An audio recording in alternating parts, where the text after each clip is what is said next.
Hello everyone. In this video we'll use Niagara fluid to create a lava effect.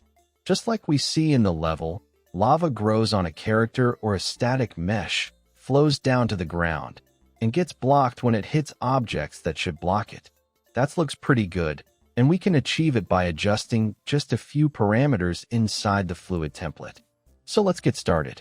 To create this effect, first search for Niagara in the plugins and enable Niagara fluids.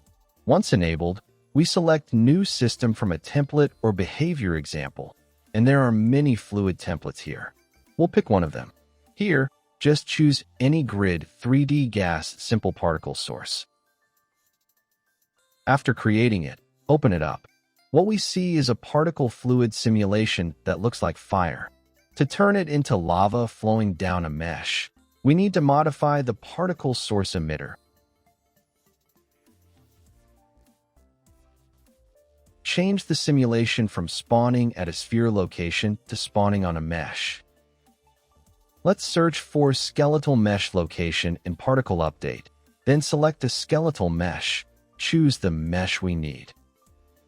Currently, it samples bone location. We can see particles spawning at bone locations on the mesh. If we want spawning on the mesh surface, we can choose triangle or vertices in mesh sampling type. Now we can see particles spawning on the character's surface. Next, set the velocity to 50 in the positive z direction and increase the world space size to 800. Yes, we can clearly see the effect, an upward generating fire-like combustion. Leave the other parameters unchanged for now. In set fluid source attributes, if the fire particle seems too small, increase radius, for example, to 1. Yes, that looks much better.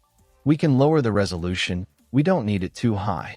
A reasonable resolution maintains good performance without affecting the visual result. Back to the grid 3D gas master emitter. There are many modules inside, but we don't need to adjust each one manually. Just focus on a few key parameters in these modules.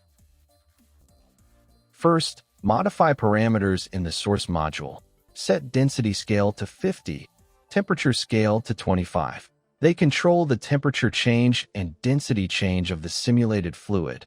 That's how long the particles burn and how their weight changes. These values can be adjusted based on your needs. They are not absolute. Next, set both comp modes to max.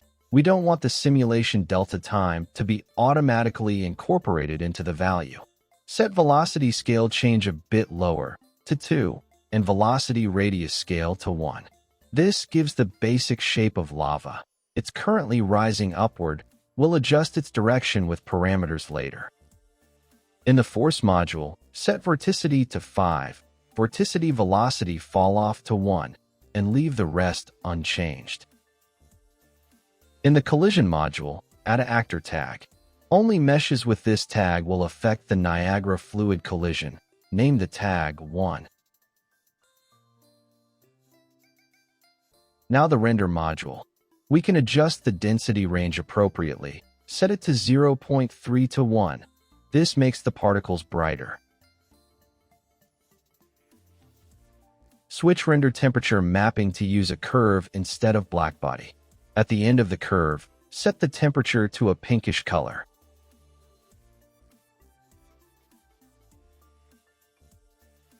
Set color gain to 0.5.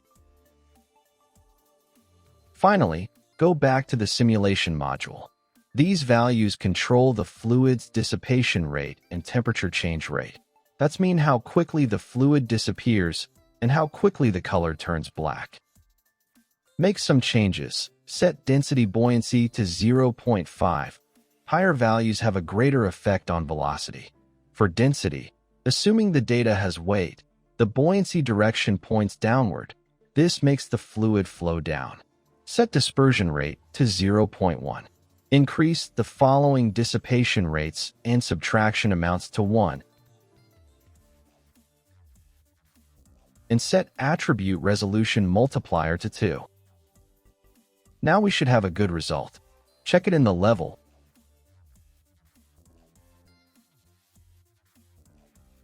It looks nice. If we need further adjustments, we can manually tweak these parameters. Each parameter has a description to help we understand its function. I'm satisfied with the current result, so I won't adjust further. Apply this Niagara system to the character. In the level, there are two static meshes. A sphere has no tag, so the fluid passes right through it. If we add tag 1 to the sphere, we'll see the sphere now blocks the fluid.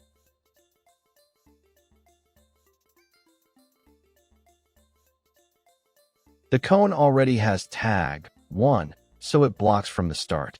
Play it. The effect looks pretty good.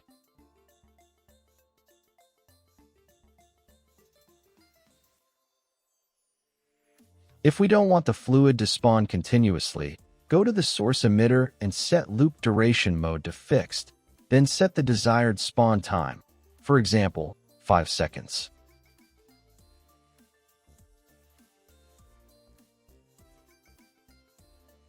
Also, we can turn off draw bounds to remove the bounding box at runtime.